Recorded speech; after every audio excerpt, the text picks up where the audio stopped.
మునగాకు కరివేపాకు పౌడర్ చేస్తున్నాను, చూడండి, నేర్చుకోండి మీరు కూడా. బాండి పెట్టుకోవాలండి, కడాయి పెట్టుకోవాలి.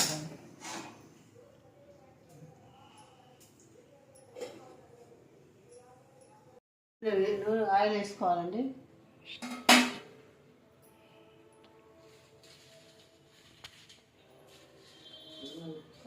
రెడీగా ఇప్పుడు ఆకును మునగాకు కరివేపాకు క్వాంటిటీని బట్టి పిడికెడు మిర్చి మిరపకాయలు వేసుకోవాలండి.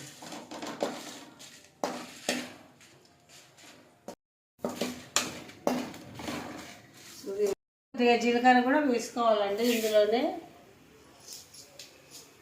వేసుకొని బాగా కలపాలండి.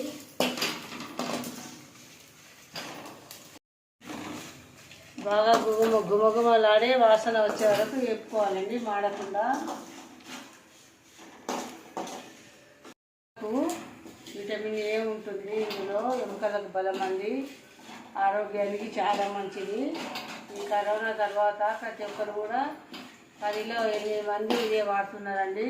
మునగాకు వాటర్ తాగడము, మునగాకు కషాయము, మునగాకు టీ చేసుకోవడము, పొడి చేసుకోవడము, ఇవన్నీ కూడా రకరకాలుగా వాడుతున్నాయండి.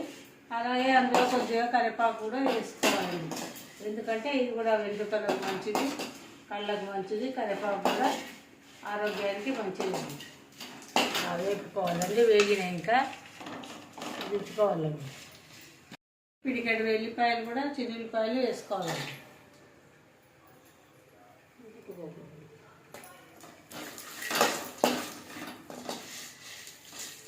చిన్నుల్లిపాయలు పొట్టుతో తింటే మంచిదండి, పొట్టు తీయకుండా పొట్టు అలాగే వేసుకోవాలండి. అందులో విటమిన్స్ బాగుంటుంది.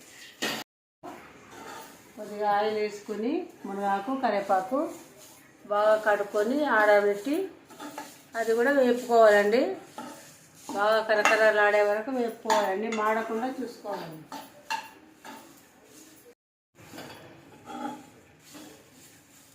మిరపకాయలను, జీలకర్ర, ఎల్లిపాయలను మిక్సీలో వేసి తిప్పుకోవాలండి. తగినంత ఉప్పు వేసి తిప్పుకోవాలి.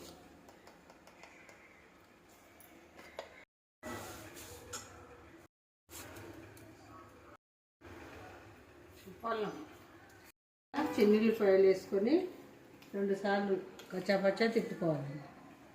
వేడి కరివేపాకు మునగాకు పొడి రెడీ అండి. దీన్ని ఇడ్లీలో కానీ, దోశలో కానీ, ఉప్మాలో కానీ ప్రతి ఒక్క దాంట్లో వాడుకోవచ్చు అండి. వేడి అన్నంలో కూడా చాలా రుచిగా ఉంటుంది. దీన్ని ఇష్టం ఉన్న వాళ్ళు నెయ్యి వేసి తాలింపు కూడా చేసుకోవచ్చు అండి, ఆరోగ్యానికి మంచిది.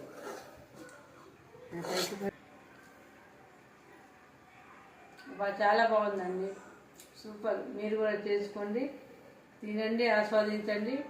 లైక్ చేయండి, షేర్ చేయండి, సబ్స్క్రైబ్ చేయండి. Thank you for the watching. All the best.